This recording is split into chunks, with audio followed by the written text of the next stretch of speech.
Pro Group Management. Workers' comp that works for you. This is 7 at 7 from the Las Vegas Review-Journal. Good morning, everyone. I'm Renee Summerhour. Hope you had a safe and wonderful holiday weekend. We start off with your top stories brought to you by Nevada Hand's Silver Sky Assisted Living Community.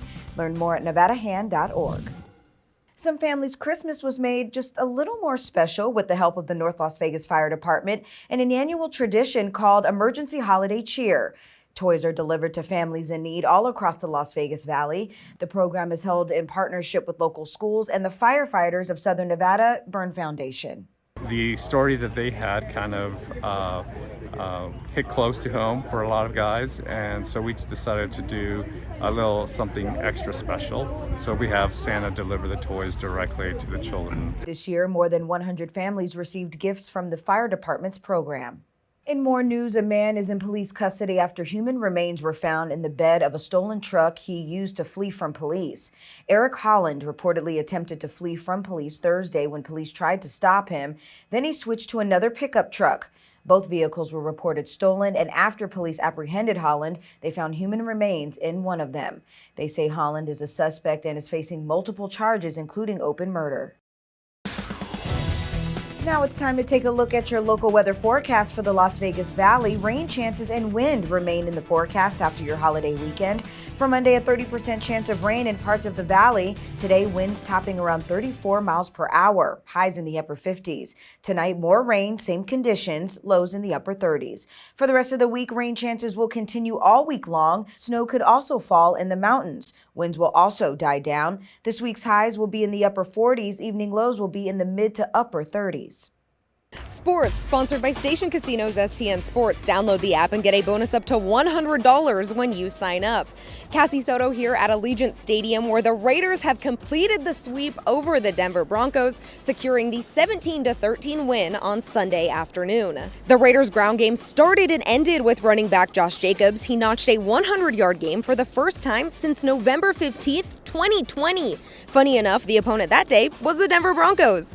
On the other hand, Denver finished the day with a mere 18 rushing yards, a huge credit to the Raiders' defense. The Silver and Black improved to 8-7 and remain in the hunt for the playoffs. Even at practice, the last 2 weeks I've been like crazy. Like you could feel it. You could feel like the tension and the urgency. I mean, even today when we had all the adversity that we had in the first half, people came out there and we still played because we know what's at stake and we know what we want to accomplish. Sports betting sponsored by Las Vegas Paiute Tribal Smoke and Cigar Shop. NFL favorites went 6-4 against the spread during the day Sunday, but including Thursday and Saturday games, underdogs started Week 16 with a 7-6 spread record with 5 outright wins. On Sunday, the Texans stunned the Chargers 41-29 as 13-point underdogs, and the Bears rallied for a 25-24 comeback over the Seahawks as 7-point underdogs. In your business news, sponsored by Bank of Nevada, Bank on Accountability, HopeLink, a Henderson nonprofit, works to help people to get back on their feet through housing assistance and food pantries. Like Diane Parkinson, who moved to the Las Vegas area and found herself in need of support. HelpLink not only helped her with housing, but connected her to job resources. I want to say like it was a Reset My Life program. I know that's really a live thing, but it really felt like that. I felt like as soon as I got out of the mission, I did the application process, the ladies called, they did the phone interview, and then like the next 2 weeks I have my home. Parkinson also said she is using CareerLink, a subsection of the nonprofit, to help her move towards a new permanent career. In your entertainment news, sponsored by DiscoverYourNevada.com, brought to you by Travel Nevada. As 2021 winds down, we want to share with you what a year has been like for the entertainment industry in Las Vegas. Review Journal's Jen Ah has the scoop. Jen? Renee, what a year it's been indeed, on top of the slew of promising new restaurants that have opened up in Las Vegas. 2021 is the year when music festivals returned in a big way, including Life is Beautiful, with tickets getting snapped up in minutes. This is also the year Allegiant Stadium made its debut as a concert powerhouse, with country legend Garth Brooks performing to 68,000 fans after EDM star Illenium. A number of other venues reopened as well, including the Smith Center for the Performing Arts and Area 15's Omega Mart, showing how fun grocery shopping can be when you combine art with it.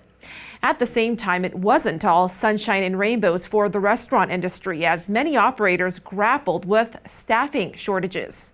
Overall, though, Las Vegas made quite the comeback, with things continuing to look up for 2022. Renee? Now to your health news. A Raiders player is using his family's tragedy to help other people.